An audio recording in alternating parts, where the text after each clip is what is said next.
नंद बाबा को ढाणी को 80 बरस से प्रतीक्षा कर रहे है, आज तक वाकू अवसर नहीं मिलो कछु मांगवे को।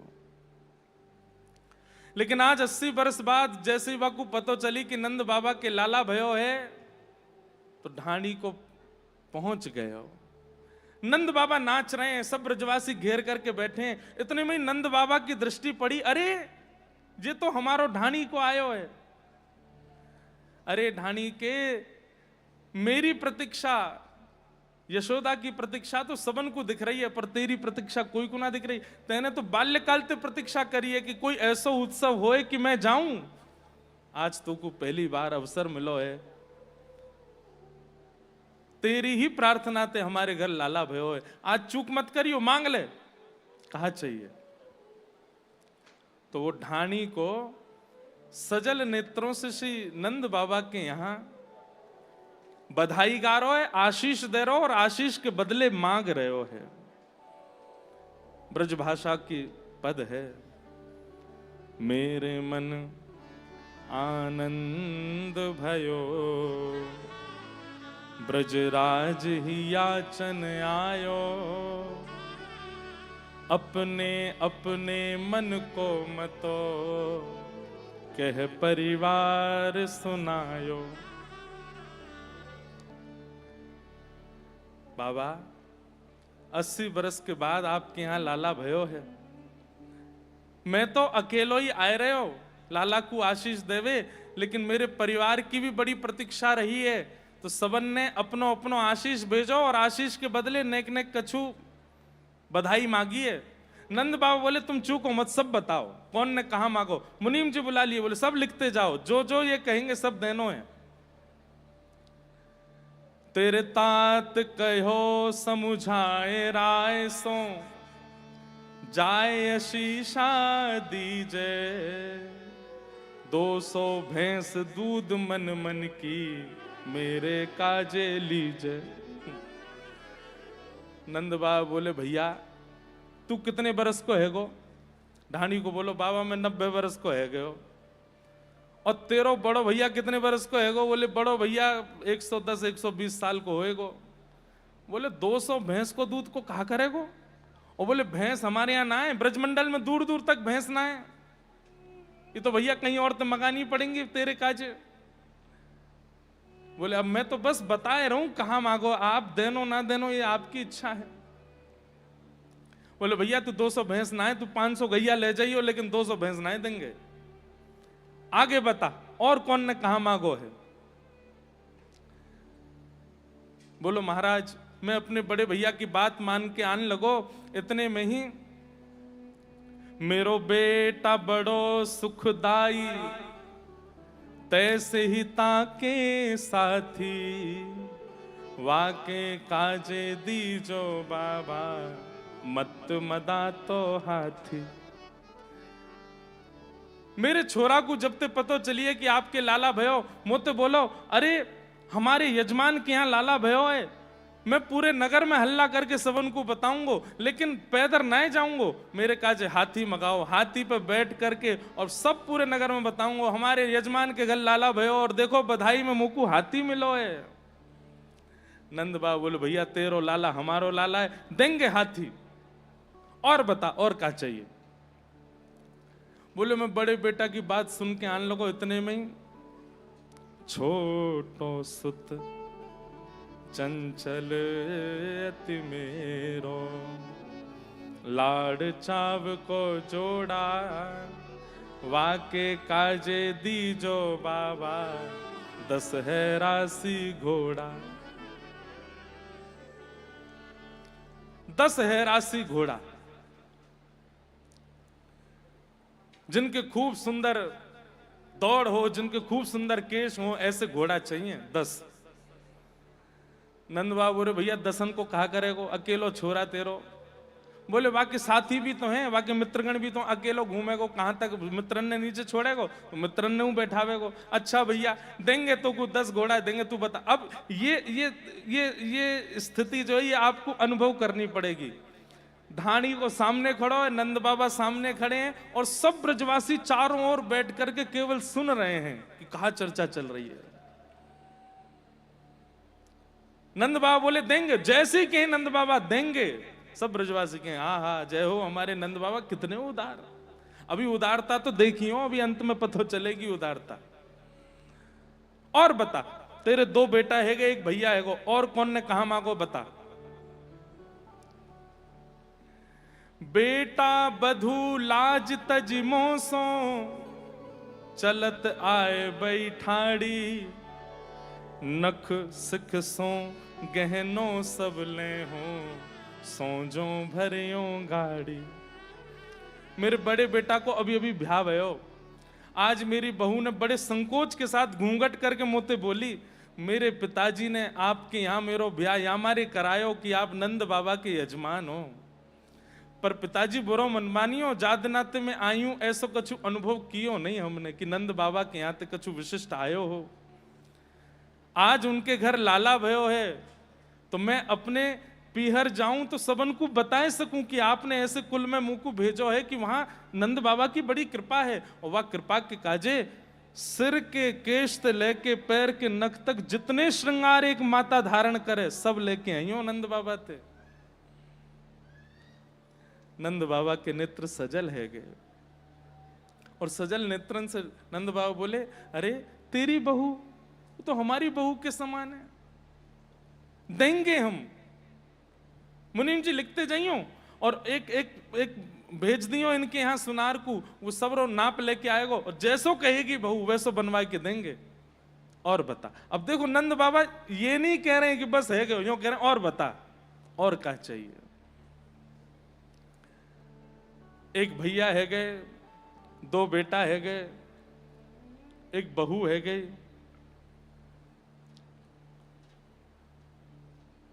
ढाणी को बोलो मैं सबकी बात मान के आने लगो तो सबसे छोटी मेरी एक बेटी है। सब लोग ध्यान से सुनो, बहुत सुंदर बात है। बेटी एक लाडली मेरी, चलत आए भई ठाड़ी। मेरी बेटी छोटी है, अभी ब्याह ना भयो बाको। और मोते बोली हमारी यजमान के घर लाला भयो पिताजी। बोले हाँ मैं हूं, चलूंगी आपके संग। मैंने की चल दे। बोली ऐसे ना जाऊंगी तो सहित कहार पालकी ले हो। कहारन के सहित पालकी लेके आओ और वहां में सुंदर साड़ी लेके आई हूं, वाकू पहन के पालकी में बैठ के तब जाऊंगी। और पालकी भी ऐसी नहीं कि एक बार लाला को दर्शन किया पालकी धर ले, पालकी मेरे पास ही रहेगी। फिर नंद बाबा बात सुनकर जोर से हंसने लगे। अच्छा एक पालकी बनवा के देंगे और सुनो 4 कहार भी देंगे जिनको पूरा वेतन हम नंद अपने नंदा लेते ही देंगे और तेरी लाली के काजे पालकी आवेगी। यही मारे तो सब ब्रजवासी गा रहे हैं, हाथी दीने घोड़ा दीने और दीनी पालकी। को ढाणी को दे रहे हैं।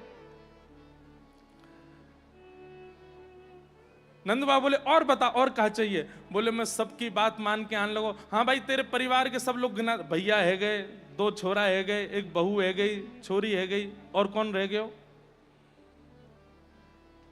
बोले मेरी माता जी। वह तू 80 साल को, तेरी मैया कितने वर्ष की है। बोले बाबा 200 वर्ष की है वे वारी है। अच्छा बाने कहा मांगो। माता कहो दधि धरी आगे, सुन बेटा मेरी सीख। ऐसो दान मांगियो नंद सो, हम बहुरी न मांगे भीख। मेरी मैया बोली बिना दांत की, नंद बाबा के घर लाला भयो है, बरसन बाद खुशखबरी आइए।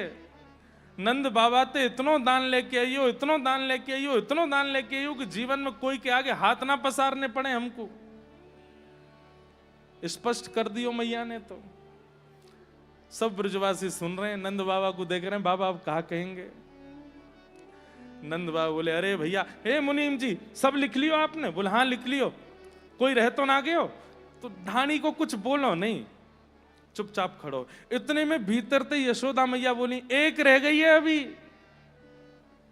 तेने अपने छोरान की बताई दई, भैया की बताई दई, मैया की बताई दई, छोरी की बताई दई, अपनी घरवारी की ना बताई तेने। वाने कहा मांगो। घरवारी को नाम सुनते ही ढाणी के नेत्र सजल है गए।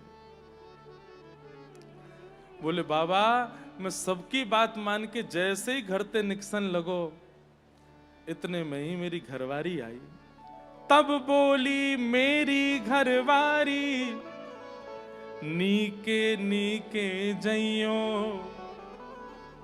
मेरी घरवारी बोली नंद बाबा के यहाँ 80 बरस बाद लाला भयो है, और मैं बहुत देर से सुन रही हूं, कोई कोई घोड़ा मांग रो, कोई हाथी मांग रो, कोई कछू मांग रो है।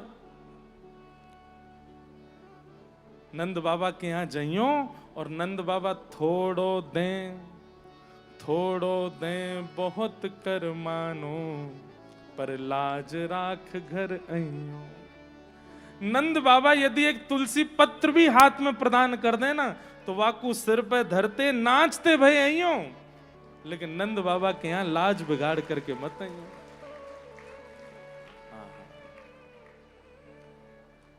ब्रजवासी को काई को चुनो ठाकुर जी ने, ब्रजवासी भोरे बड़े हैं, ब्रजवासी सीधे बहुत हैं। नंद बाबा ने हृदय से लगाए लियो, और उन्हीं में जैसे कही जो कछु कहो या ने सब दुगनो दुगनो करके दो, याकू जितनो भी कछु बतायो सब दुगनो करके पहुंचवाओ इनके यहां। ऐसा आनंद मन रहो है पूरे ब्रजमंडल में। और तभी ठाकुर जी की छठी उत्सव भयो है बस, और वही समय पर एक राक्षसी जिसका नाम है पूतना, वो आ गई। यहां नंद बाबा गए हैं वसुदेव जी को बधाई देवे के लिए मथुरा। वसुदेव जी मित्र हैं नंद बाबा के, और वहीं पीछे से ही एक पूतना नाम की राक्षसी ब्रजमंडल में आई। रूप बदल करके आई है और अपने पयोधर में कालकूट विष लगा करके आई है। क्यों? 10 दिन के भीतर जितने बालकन ने जन्म लियो ब्रजमंडल में सबको नष्ट कर दूंगी, उन्हीं में महाराज कंस को शत्रु भी मर जाएगा। सब जगह बालकों को मारती हुई जैसे ही वो गोकुल आई, उसका रूप इतना सुंदर, उसके वस्त्र इतने सुंदर, उसकी चाल ढाल सब कुछ इतनी सुंदर कि सब ब्रजवासी उस पर मोहित होते चले जा रहे हैं। बहुत ध्यान से सुनिएगा। भक्ति में सबसे पहली बाधा के रूप में, भक्ति को विचलित करने के लिए, हमारे मन को विचलित करने के लिए सबसे पहली बाधा राक्षसी पूतना आती है। पूतना का रूप क्या है? पूतना का अभिप्राय क्या है? भजन कर रहे हैं, नाम जप कर रहे हैं, और नाम जप में खूब मन लग रहा है, थोड़ी देर बाद किसी कारण से, किसी व्यक्ति की वजह से, किसी फोन की वजह से, या किसी भी कारण से नाम जप छोड़ना पड़े या मन वहां से हट जाए, वो कारण उस समय जो है वही पूतना है। कथा सुन रहे हैं ठाकुर जी की, मधुर कथा चल रही है, लेकिन बीच में विक्षेप आवे और आपका ध्यान इधर उधर चला जाए, जा पे ध्यान गए हो वही पूतना है। तो ध्यान देवे वाले इनको तो नहीं देखना, लेकिन जो कथा में आ रहे हैं उनको ऐसे आना चाहिए। संत महापुरुषों के अलावा, संत महापुरुष तो आते हैं तो सबका ध्यान जाता है, लेकिन और कोई विक्षेप रूप में आवे तो उसको ये विचार करना चाहिए कि हम ऐसे जाके बैठ जाएं किसी को पता ना चले। बहुत बड़ा अपराध होता है कि कथा का प्रवाह चल रहा हो, कथा सुंदर मधुरता से चल रही हो, और फिर बीच में कोई विक्षेप। ये विक्षेप ही तो पूतना है। क्यों? ब्रजवासी सब उत्सव मना रहे थे, नंद घर आनंद भयो जय कन्हैया लाल की, नाच रहे हैं, गा रहे हैं, ऊधम मचा रहे हैं, और इतने में ही सबके ध्यान, अरे देख तो कितनी सुंदर, अरे या की चाल तो देखो, अरे या के नेत्र तो देखो। और केवल ग्वाला ही नहीं, गोपी भी, अरे बहन देखियो ऐसी सुंदर हमने पहले तो कभी देखी ना, कितनी सुंदर है। जिसके रूप पर, जिसके आकर्षण पर सब ब्रजवासी मोहित होते चले जा रहे हैं, वही है पूतना। विक्षेप जो बनता है भजन में, साधन में, नाम में, कथा में, वही पूतना है। इसलिए कोई बहुत करीबी भी हो, वो कहीं पूतना ना बन जाए, इसका ध्यान आप लोग रखो। भले ही आपका साधन चल रहा हो, बीच में चाहे जो हो जाए, अब वक्ता है, मंच पर बैठते हैं, कथा सुनाते हैं, कितना कुछ हो रहा होता है पंडाल में, कोई उठ के जा रहा है, कोई पानी पी रहा है, कोई इधर देख रहा है, कोई उबासी ले रहा है, कोई सो ही गया है। यहां तो कोई नहीं सो। वक्ता को कितना ध्यान रखना पड़ता है, यहां से कोई आवाज ना आ जाए, उधर से कोई आवाज ना आ जाए, कितने ध्यान केंद्रित होकर। ऐसे ही श्रोताओं को भी ध्यान रखना चाहिए। विक्षेप पूतना है, और कहीं अगर वो विक्षेप को ही आपने प्राथमिकता दे दी तो आप पूतना के चपेट में आ गए, फिर आपका साधन खंडित हो जाएगा। पूतना सबको लुभाती हुई पहुंच गई, गोपियों से जाकर के बोली, अरे सुनो, ये नंद भवन कहां है? जिन गोपीन ते जाके पूछी वो वाके मुंह को ही देखते रह गए, वाकी नेत्रन को ही देखते रह गए। अरे मैं आपसे पूछ रही हूं नंद भवन कहां है? यहां से सीधे चली जाओ, दो यमला अर्जुन के वृक्ष जहां खड़े हैं वही आंगन है, वही नंद भवन है। सब चर्चा कर रहे हैं। कई ब्रजवासी तो दौड़ते दौड़ते अपनी मैयान के पास गए, मैया तू बहुत दिना ते पीछे पड़ रही, ब्याह कर ले, करा दे हमारो ब्याह। कौन ते करेगा? बोले वो बात करूंगा, वो जा रही का है। ऐसा रूप। जैसे ही नंद भवन, अच्छा सबसे बड़ी बात कि पूतना आई ही इसी उद्देश्य से है कि सब उससे आकृष्ट हो और कोई उसे पूछे ना। इसका मतलब क्या है? हम लोगों का स्वभाव है कि हम व्यवहार नहीं देखते, हम स्वभाव नहीं देखते, हम प्रभाव देखते हैं। हमारा सहज आकर्षण प्रभाव की ओर हो जाता है, और पूतना इस बात का प्रतीक है। पूतना मर्दन लीला से इस बात को समझना है कि स्वभाव देखिए, व्यवहार देखिए, प्रभाव बाद की वस्तु है।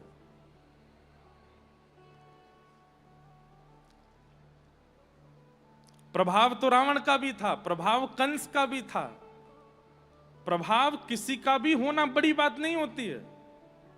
स्वभाव को प्राथमिकता दिए, व्यवहार को प्राथमिकता दीजिए। कोई बहुत सुंदर है, बहुत अच्छे कपड़े पहन रखे हैं, बहुत अदब से रहता है, बहुत आगे पीछे खूब सारे लोग चलते हैं आदि, ऐसे प्रभाव प्रकट करना कोई बहुत बड़ी बात नहीं होती है। पूतना ने किया है।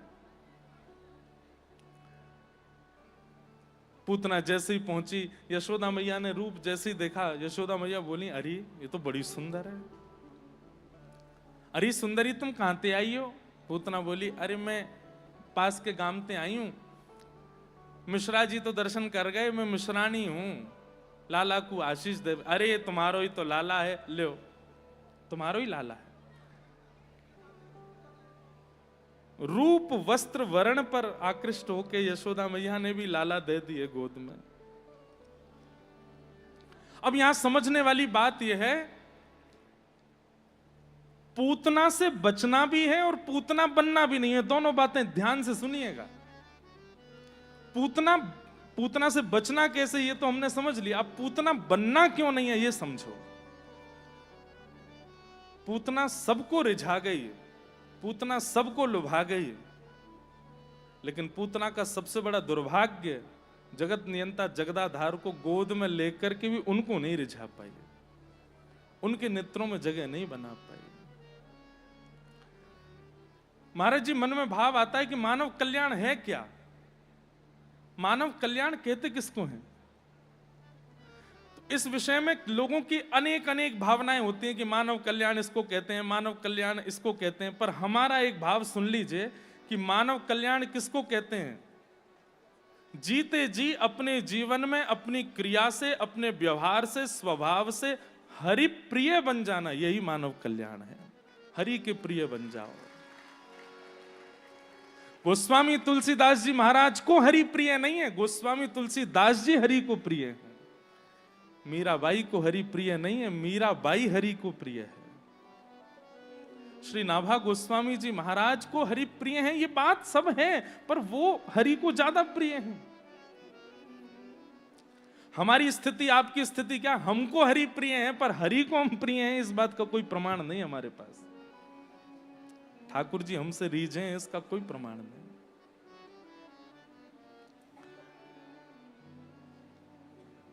हरि, अब बात आ रही है कि आज गोविंद देव जी में सुबह 1.5-2 लाख लोगों ने मंगला आरती करी। 1.5-2 लाख लोगों को गोविंद देव जी प्रिय हैं, पर 1.5-2 लाखों में गोविंद देव जी को कौन प्रिय है, ये विशेष बात है, ये बड़ी बात है। हमने महाराज जी एक बार पंढरपुर में एक पुजारी जी वहां के वो बता रहे थे, खुद ही बता रहे थे, बोले आज भी ठाकुर जी ऐसे क्यों खड़े हैं। मैंने क्यों खड़े हैं, बोले लाखों की तादाद में लोग दर्शन करने आते हैं, पर उन लाखों में कोई एक जरूर पुंडलीक जैसे व्यवहार वाला होगा, उसके लिए खड़े हैं, उसके लिए ठाकुर जी खड़े हैं। कोई मातृ पितृ चरण भक्त कोई आता होगा यहां दर्शन करने, उसके लिए ठाकुर जी खड़े हैं। कोई नामदेव आता होगा, कोई जनाबाई आती होगी, उसके लिए खड़े हैं। यहां रूप गोस्वामी जैसे व्यवहार स्वभाव वाला कोई एक व्यक्ति तो नित्य गोविंद देव जी के पास जाता है, हजारों को तो केवल बहाना बनाया जाता है, ठाकुर जी केवल उसको दर्शन देने के लिए श्रृंगार करते हैं। श्रीनाथ जी अजब कुमारी के लिए गिरिराज जी से नाथ द्वार आ गए। अजब कुमारी आपके राजस्थान की एक राजकुमारी, ठाकुर जी के संग चौपड़ खेलते थे। गिरिराज जी गई तो वहां जाकर के गोसाई जी से बोली कि आप हमको कोई सेवा दो। गोसाई जी बोले सेवादार खूब हैं हमारे पास, हम तुमको क्या सेवा दें, कोई सेवा नहीं, अब तुमको जो रुचि लगे तुम कर लो सेवा अपने मन से। तो अजब कुमारी को चौपड़ खेलना बहुत अच्छा आता था, तो ठाकुर जी के लोग दर्शन करते थे और वहीं दर्शनार्थियों के बीच में ही आंगन में एक चौकी पर चौपड़ लगा करके और ठाकुर जी के संग चौसर खेलते थे।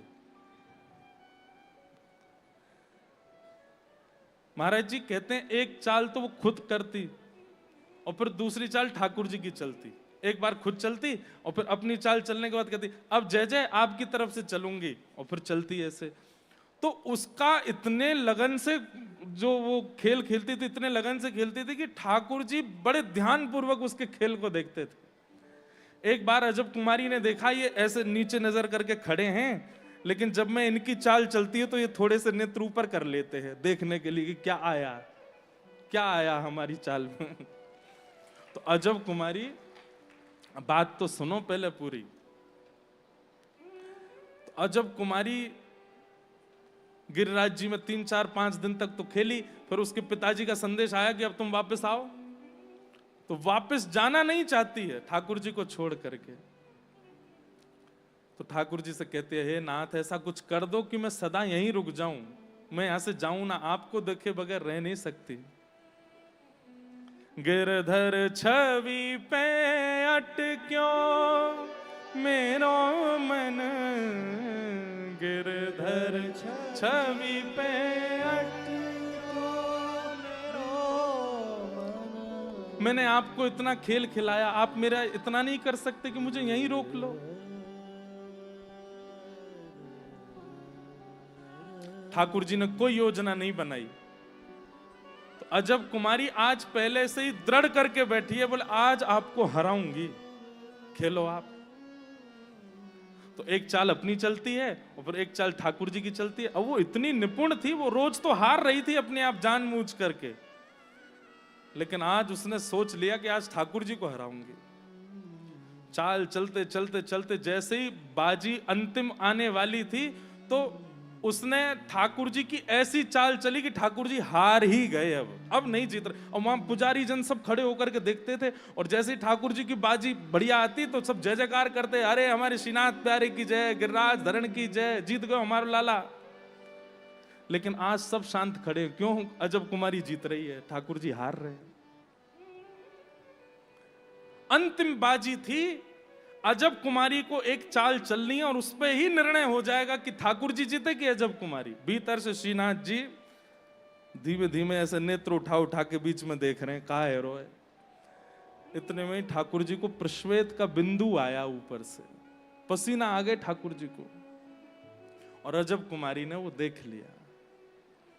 अजब कुमारी समझ गई मेरे लालन को श्रम हो रहा है, मेरे जय जय को श्रम हो रहा है। तो जीतने वाली थी, पूरा खेल उसी के पक्ष में था, लेकिन ठाकुर जी के प्रश्वेत को देख करके ऐसी चाल चली जानबूझ करके कि स्वयं हार गई, ठाकुर जी को फिर से जिता दिया।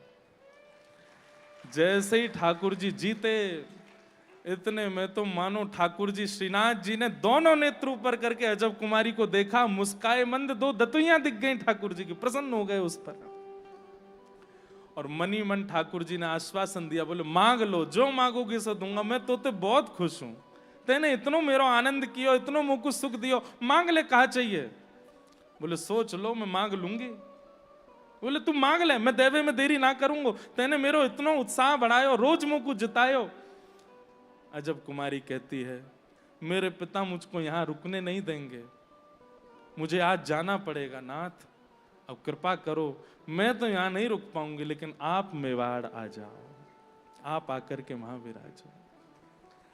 बंधुओं, प्राणन से भी अधिक प्रिय व्रजमंडल, और वो भी साक्षात श्रीनाथ जी, साक्षात गिरिराज धरण, छोड़ करके मेवाड़ चले गए। किसके लिए? अजब कुमारी के लिए।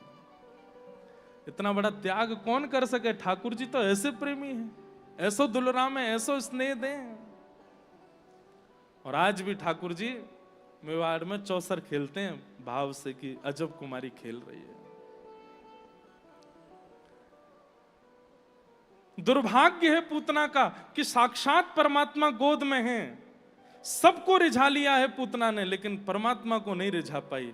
हम सब भी तो यही करते हैं, हम सबको रिझाने में ही लगे रहते हैं, ये मोते रीझ जाए, वो मोते रीझ जाए, ये मोते मान जाए।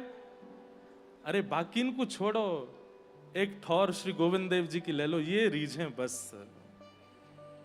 भगवान ने स्तनपान करते करते जैसे ही उसके प्राणों को पीना शुरू किया, व्याकुल होने लगी, उसका जो सुंदर रूप था वो विचलित होने लगा, जो वास्तविक रूप है उसमें परिणत होने लगी, राक्षसी का रूप धारण करने लगी धीरे धीरे। सामुंच मुंचालमित प्रभाषिणी निष्पीड्यमाना खिल जीव वर्मणि। सामुंच मुंच, अरे बालक छोड़, अरे बालक छोड़, ठाकुर जी को पकड़ करके दूर करने लगी। लेकिन ठाकुर जी तो इतना कस के उसके प्राणों को पी रहे हैं, उसके पयोधर का पान कर रहे हैं कि दूर हो नहीं पा रही है।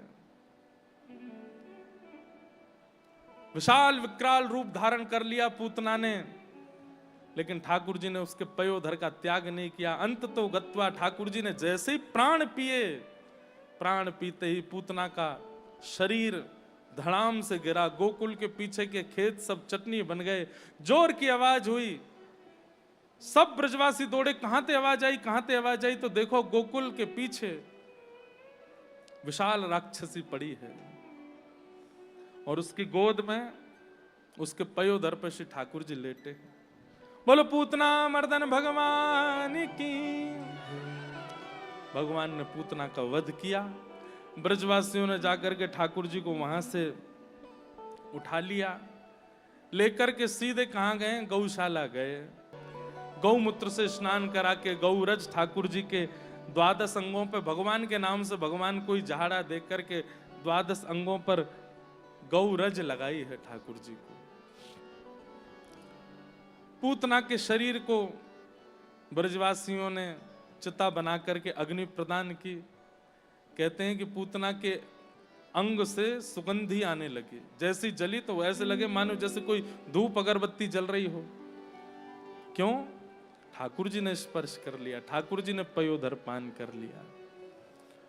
और यहीं तक कृपा हुई ठाकुर जी की, ऐसा नहीं है। रसिकाचार्यों को कैसे कैसे भावों के दर्शन हो जाते हैं। अब यशोदा मैया लाला को कहा शब्द कह करके रिझाए रही हैं, ये आचार्य चरण को दिख रहे हैं, ये रसिक जनों को दिख रहे हैं। कनिया कनिया अय्या अय्या यो कहीं लाड लड़ावे, हुलुलुलु हुलुलुलु हाँ हाँ हाँ कहीं के गोद लिए खिलावे। दो कर पकर जसोदा रानी ठुमक पांव धरावे, घननन घननन घूंघरू बाजे झांझरिया झमकावे। सूरदास मदन मोहन को याही भांतिर जावे, मम मम मम मम पम पम पम पम च च च च च च च च तत्था थई यह विधि लाड़ लड़ावे। अंतिम पंक्ति तो बहुत कठिन लगी, हमने गाई नहीं। यशोदा मैया ही रिझाई सके ऐसे लाला को। बोलो नंद के लाला की जय। हमारे श्री लाल जी खेल रहे हैं। श्रीनाथ द्वार में ऐसी भावना रखते हैं कि श्रीनाथ जी के अगल बगल में जो दो मसनद है ना, जो तकिया मसनद रखी है, वो मसनद नहीं है तो क्या है? बोले यशोदा मैया की गोद के दोनों घुटने दिख रहे हैं। लाल जी कहाँ बैठे हैं? बोले बीच में बैठे हैं, गोद में बैठे हैं। और ये दोनों जो मैया की घुटने हैं वो मसनद के रूप में दिख रहे हैं। और पीछे जो तकिया धरी है वो कहाँ है? बोले लाल जी ऐसे टेक लगा के बैठे हैं, यशोदा मैया के उधर पे ऐसे टेक लगा के ठाकुर जी यूं खड़े हैं। इस भावना से वहां गादी जी को भी प्रणाम करते हैं, पीछे की मसनद को भी प्रणाम करते हैं। क्यों? बोले यशोदा मैया हैं, उनकी गोद में लाला बैठे। हमारे ब्रज को लाला बड़ो लाड़ लो, बड़े भाव से महाराज सेवा करा में। ठाकुर जी ने करवट ली, सब ब्रजवासी आए, सब ठाकुर जी को फिरते पलना झुलाने लगे। मैया ने कही बहुत भीड़ है गई है, लाला चिड़चिड़ाए रहो, तो पीछे ले जाए करके एक सकट के नीचे कपड़ा बांध करके झूला सो बना के लाला को सुवाए दियो। जैसे ही लाला सोए, मैया बोली नेक्स्ट सोए गए हो, मैंने कछु काम कर आऊं। जैसे ही मैया गई, इतने में सक्टासुर नाम को एक दैत्य आ गए हो। इतने में ही ठाकुर जी ने अपनो एक पाम लंबो कियो और लंबो करके जैसी बैलगाड़ी में मारी, बैलगाड़ी पलट गई, सक्टासुर को वध है गयो। बोलो सक्टासुर मर्दन भगवान की। ठाकुर जी ने उसका वध किया। सब ब्रजवासी फिरते दौड़े, अरे भैया इतनी जोर की आवाज, भाई कहां भयो? आए के देखी तो सब गौरस फैले पड़े हैं, बैलगाड़ी उल्टी पड़ी है, वहां पर नेक्स्ट से गोपाल जी लेटे भये हैं दही दूध के बीच में। मैया ने आके लाला को अपनी गोद में भर लियो। गदमदरा से है गए ठाकुर जी, हाथ पाम सबरे गदमदरा से, गालऊ गदमदरा से है गए लाला के। मैया ने आके गोद में लियो। अरे इतनी बड़ी बैलगाड़ी कैसे गिर गई? कछु बालक बोले मैया हम बताएं? बोले बताओ। तुम्हारो लाला है ना जी नेक्सो सो गदमदरासो? बोले हम बे। या ने अपनो मैया मोटो सो पाम उठायो, इतना लंबो कियो, इतना लंबो कियो, और ऐसे करके जैसे ही मारी बैलगाड़ी में, 3 बार आकाश में यूं घूम के बैलगाड़ी गिर गई। मैंने देखो अपनी आंखन ते। मैया बोली इतकुआ। जैसे उस समीप गयो, मैया ने एक धर दियो गाल पे। झूठ बोले? नेक सो मेरो लाला आज पहली बार याने करवट लेनी सीखी, तू कह रहा हो कि याने पाम लंबो करके बैलगाड़ी उछाल दी? मैया तेरी सौगंध खा के कह रहा हूं, मैंने अपनी आंखन ते देखो तेरे लाला को पाम इतना लंबा है गो। मैया बोली फिरते आ। इतने में भाज गयो माते। शुकाचार्य जी कहते हैं अप्रेमयम बलम तस्य बालकस्य न ते विदुः। बालक तो सब सच बता रहे हैं, पर यशोदा मैया लाला से इतनो स्नेह करे, इतनो प्रेम करे, वह लाड प्रेम के आगे लाला की योग्यता मैया को दिखाई नहीं दे रही है, स्वीकार नहीं कर रही है। सक्टासुर का वध किया। तृणावर्त आया, भगवान ने तृणावर्त का वध किया। धीरे धीरे ठाकुर जी अब बड़े भय, 1 वर्ष के है गए। श्री गर्गाचार्य जी महाराज नामकरण करने के लिए पधारे। भगवान के कुल पुरोहित तो सांडिल्य मुनि हैं नंद बाबा के, लेकिन सांडिल्य मुनि ये भेद जानते हैं कि नंद बाबा को जो लाला है जे इनको नाए, जे देवकी और वसुदेव जी को है, और या को नामकरण मैं नाए कर सकूं, उन्हीं को ही कुल पुरोहित करेगो। तो सांडिल्य मुनि से प्रार्थना तो खूब करी नंद बाबा ने, लेकिन सांडिल्य मुनि आए नहीं। तब श्री गर्गाचार्य जी महाराज व्रजमंडल पधारे और उनने आकर के लाला को नामकरण संस्कार कियो है। सबसे पहले तो श्री बलभद्र जी को नामकरण संस्कार भयो। हे रोहिणी जी के लाला, आपके या लाला को नाम में राम रखूंगा, लेकिन बल की अधिकता के कारण पूरा विश्व याकू बलराम कहकर के पुकारे हो। बड़े पुत्र का नाम राम रखा गया, पर सब बल की अधिकता के कारण उनको बलराम कहते हैं। संकर्षण आदि और भी कई नाम बलराम जी के रखे गए।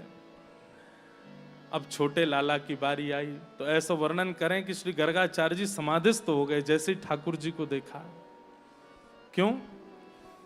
ठाकुर जी को देखते ही श्री गर्गाचार्य जी महाराज, अब समाधि के कई कारण बताते हैं, बोले पहले तो उनको समझ आ गया ये परमात्मा है, आदि आदि भाव। लेकिन एक महापुरुष बता रहे हैं कि श्री गर्गाचार्य जी समाधिस्थ नहीं हुए, उनके मुख से शब्द नहीं प्रकट हो पा रहे। क्यों? जड़ चेतन सब ठाकुर जी की सेवा में जाना चाहते हैं। जैसे ही गर्गाचार्य जी नामकरण करने लगे तो जिह्वा पर जितनी शब्दावली हैं, जितने शब्दकोश हैं, सब शब्द प्रकट हो गए और प्रकट होकर के श्री गर्गाचार्य जी की जीव से विनती करने लगे कि आप हम पर कृपा कर दें और इनको नाम हमारे अक्षर से रख करके हमको कृतार्थ करें। तो गर्गाचार्य जी सोच रहे हैं इतने अक्षर हैं, मैं नाम रखूं कैसे? तो बहुनि संति नामानि, मैया आपके लाला के बहुत सारे नाम होंगे। मैया बोली बहुत सारे नाम तो कैसे बुलाऊंगी लाला, कोई एक आध ऐसा नाम बताए तो। बोले मैया आपको ये लाला अलग अलग वर्णन में जन्म लियो है याने, या बार ये कृष्ण वर्ण को भयो है, या मारे मैं या को नाम कृष्ण रखूंगो। मैया आपको ये लाला कभी शुक्ल वर्ण को भयो, कभी रक्त वर्ण को भयो, कभी पीत वर्ण को भयो, या बार ये कृष्ण वर्ण को भयो है, या मारे मैं या को नाम कृष्ण रखूं। ठाकुर जी का नाम कृष्ण रखा गया, जिस नाम का उच्चारण करते ही भूमि पर रहने वाले सब जीव निवृत्त हो जाते हैं, ऐसा ठाकुर जी का नाम है कृष्ण। ठाकुर जी का नाम कृष्ण रखा गया। अब धीरे धीरे ठाकुर जी बड़े होने लगे और ज्यों ज्यों ठाकुर जी बड़े है रहे त्यों त्यों ऊधमन की तो पूछो ही मत। इतनो ऊधम करें, इतनो ऊधम करें कि बस पूछो ही मत। यशोदा मैया की नाक में दम कर दियो लाला ने। हमारे श्री शुकाचार्य जी महाराज एक ही श्लोक में ठाकुर जी के सबरे ऊधम बता रहे हैं। श्रृंग्यग्निड्यंस्यसि जलद्विज कंटकेभ्य क्रीड़ा परावति चलौ स्वसतो निषिद्धुम ग्रह्याणि कर्तुमपि यत्र न तज्जनन्यो शोकात आपतुरलं मनसो नवस्थामु। ठाकुर जी के ऊधम बता रहे हैं। बोले कैसे ऊधम है? बोले श्रृंग्यग्निड्यंस्यसि जलद्विज कंटकेभ्य, एक ही पद में सबरे ऊधम आ गए। सबसे पहले श्रृंगी, गैयान के सींग ते जाए के लटक जाएं, और जैसी लटके गैया को फिर हिला में कि खड़ी है जा, झूला बन जा हमारो और लेके हमको डोल के आ जा।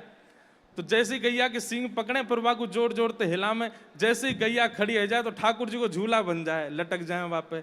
अब फिर वह गैया तक अब मुंह को घुमा के लेके आ, गैया पूरे गौशाला में डोला है, ठाकुर जी वहां की सींग पकड़ के डोल रहे हैं। एक तरफ दाऊ दादा, एक तरफ ठाकुर जी। एक दिन गैया ने सोची रोज आ जाए, रोज ऊधम मचामे, आज इनको ने एक आनंद कराए तुम।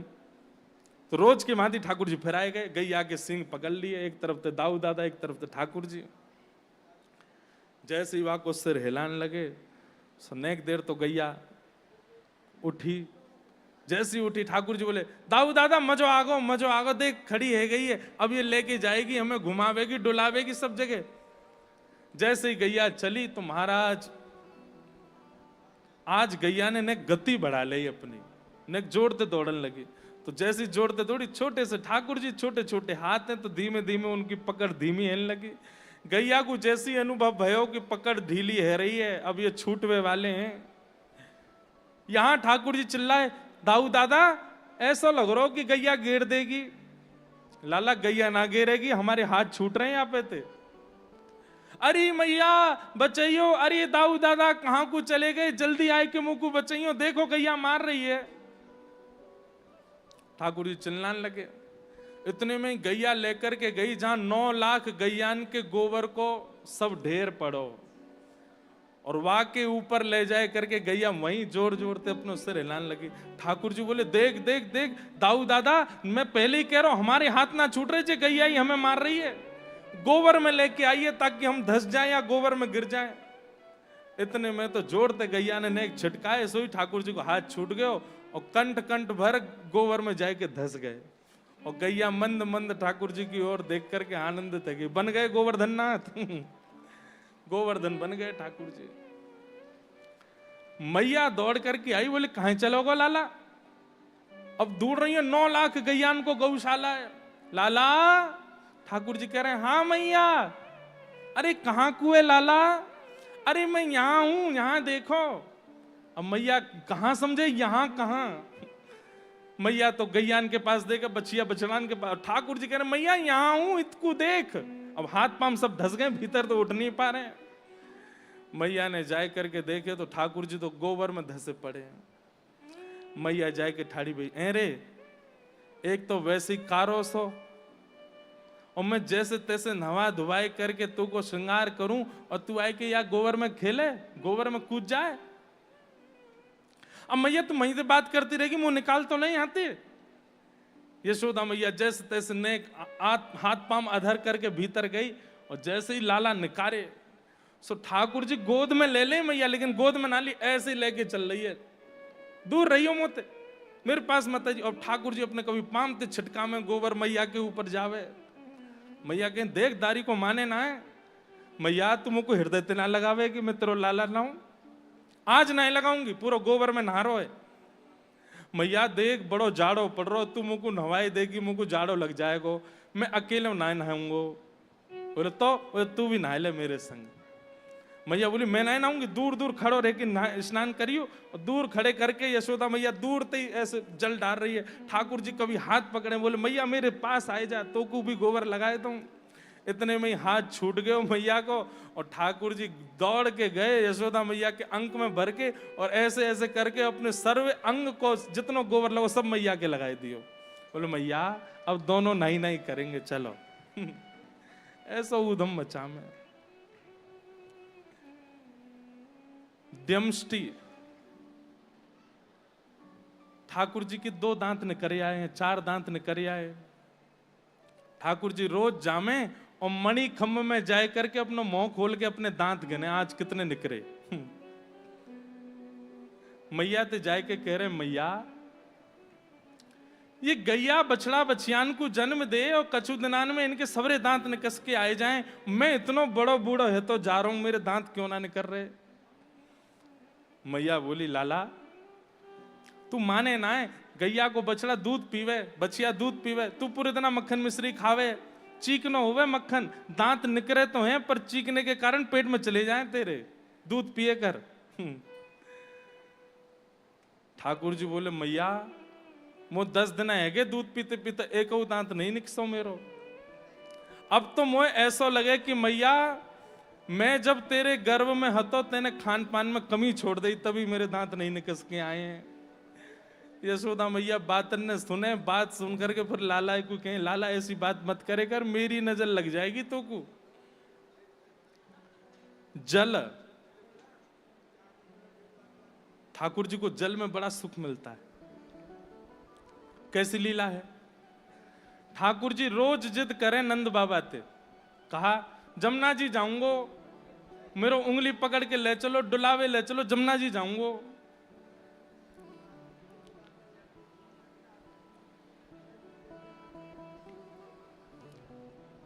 भैया यहां कोई बोल रहे हैं पीछे, एक बार बोल दियो ना, धीमे बोल। तो ठाकुर जी रोज के जमुना जी जाऊंगो, और यशोदा मैया को नियम है कि लाला को जमुना जी ना जान दें। क्यों?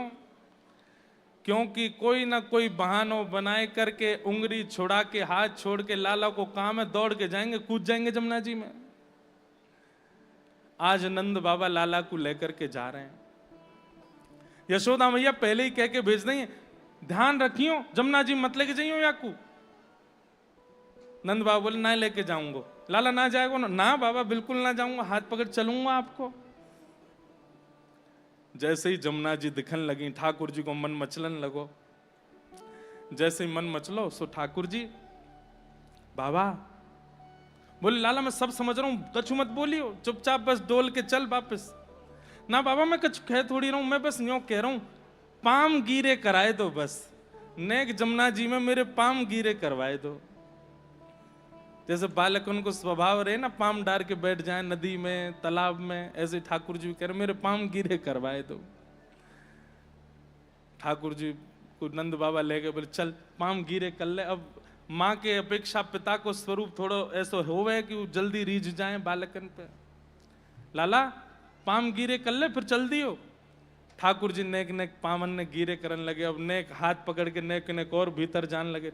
नंद बाबा बोले लाला भीतर मत जावे, मैया ने मना करी ना। ना बाबा बस घोंटू घोंटू तक गिरो कर रहा हूं बस। इतने में ठाकुर जी बोले कैसे स्नान करूं। अब एक तो बाल स्वरूप है और दूसरा निकुंज में श्री यमुना जी पटरानी है। और मानो श्री यमुना जी बार बार ठाकुर जी को देख के कह रही नेक और आए जाओ, नेक और आए जाओ, चरण को स्पर्श है गयो, मुखमंडल तक तो स्पर्श कराई दो। ठाकुर जी कह रहे हैं तो दिखना रे ससुर जी आए संग में कैसे आऊं भीतर, कोई योजना बनाए लो। सो ठाकुर जी उंगली पकड़ते पकड़ते नेक भीतर गए और अचानक से ऐसे लुढ़क गए जल में और बोले अरे बाबा बड़ो गहरो पानी में तो डूब रहा हूं डूब रहा हूं डूब रहा हूं। नंद बाबा जैसे ही दोनों हाथ पकड़ के लाला को पकड़ने लगे सो ठाकुर जी ने जोर से खींच के नंद बाबा को गिर दिए, खुद भी गिर गए और प्रेम से स्नान करने लगे। नंद बाबा को भी स्नान कराए दियो, खुद भी।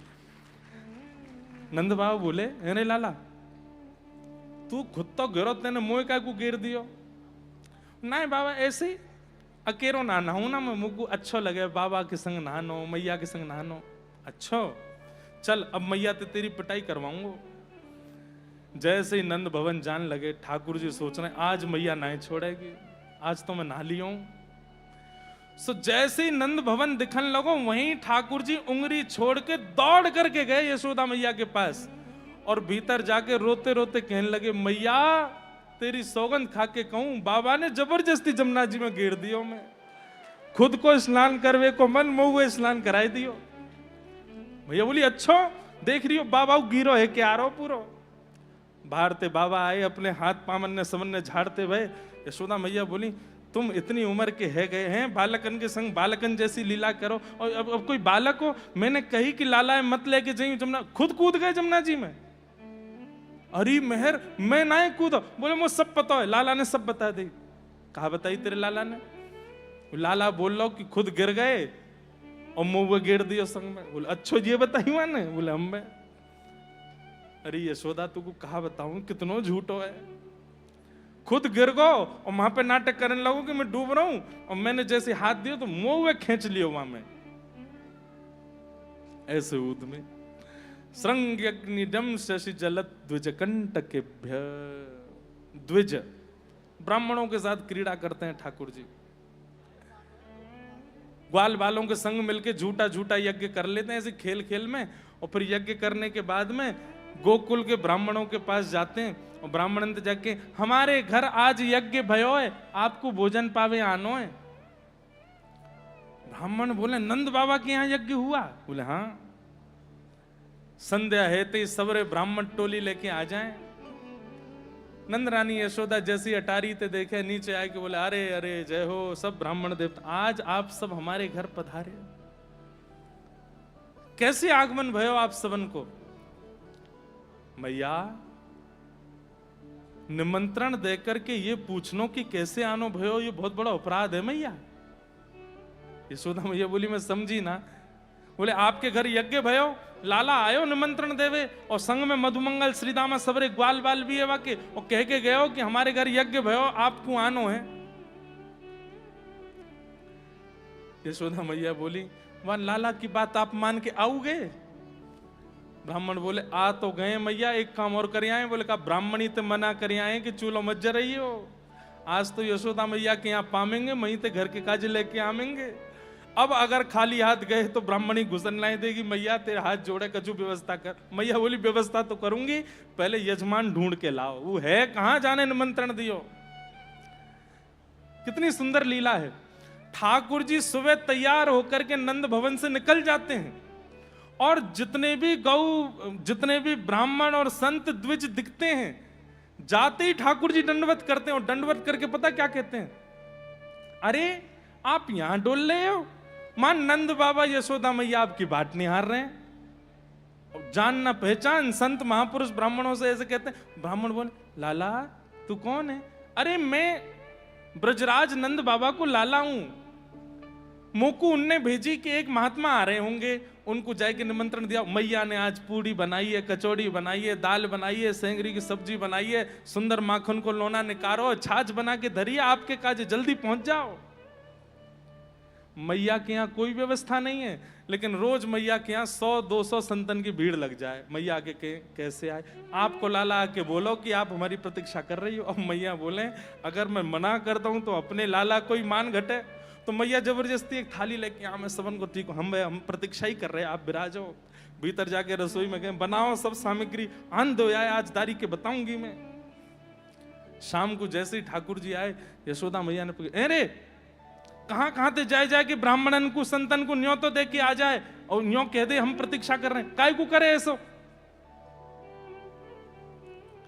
ठाकुर जी के मैया दो कारण है। बोले कहा संतन के घर में आवे थे, ब्राह्मणन को घर में प्रसाद पवाए थे, अन्न और धन की शुद्धि होवे, और उनकी सेवा करवे थे, मन पवित्र होवे।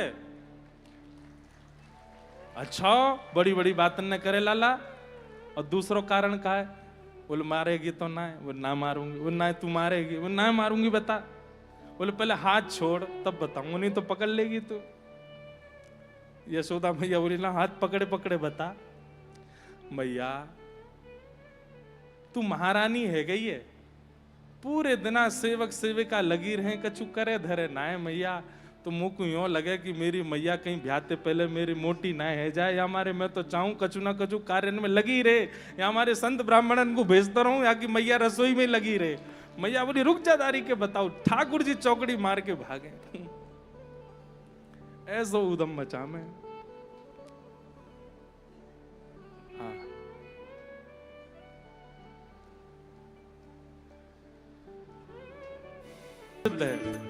ठाकुर जी दान मांगे, और काय को दान? ब्रजवासी ब्रज की गोपी सबरी, मथुरा जामे दही बेचन के कायजे, माखन बेचवे के काजे। सो ठाकुर जी बीच में ही अड़ के खड़े है जाएं और दान मांगे।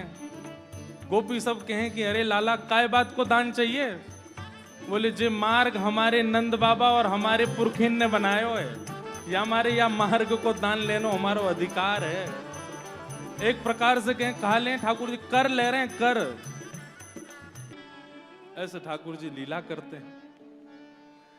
कभी ब्रजवासीन के संग खेलें, कभी ब्राह्मणन के संग खेलें, और यशोदा मैया के संग तो रोज ही खेलें, रोज ही आनंद करें।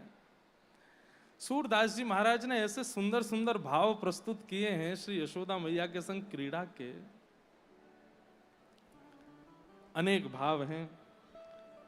आगे दामोदर लीला आती है, जहां गोपियां सब उल्हाना लेकर के ठाकुर जी का दर्शन करने के लिए जाती हैं, और ठाकुर जी के दर्शन के बहाने खूब शिकायत करती हैं मैया से, मैया तुम्हारे लाला ऐसो करे, तुम्हारो लाला ऐसो करे। किसी ना किसी कारण से ठाकुर जी के दर्शन के बहाने ढूंढती हैं। यशोदा मैया के यहां पहुंचेंगे, मैया आज हमारी गैया दूध नहीं दे रही, आप दूध दे दो।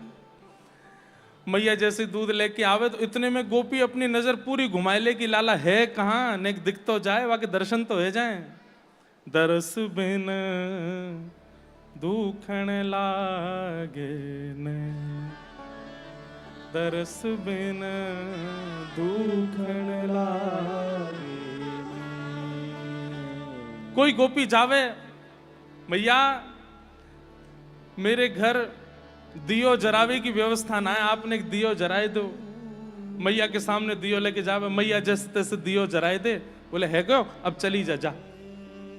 इतने में देख ले लाला ना दिखे तो बाहर आवे, और बाहर आके हाथ पे ऐसे दियो फिर बुझा दे, फिर भीतर मैया ने फिर जराए दो।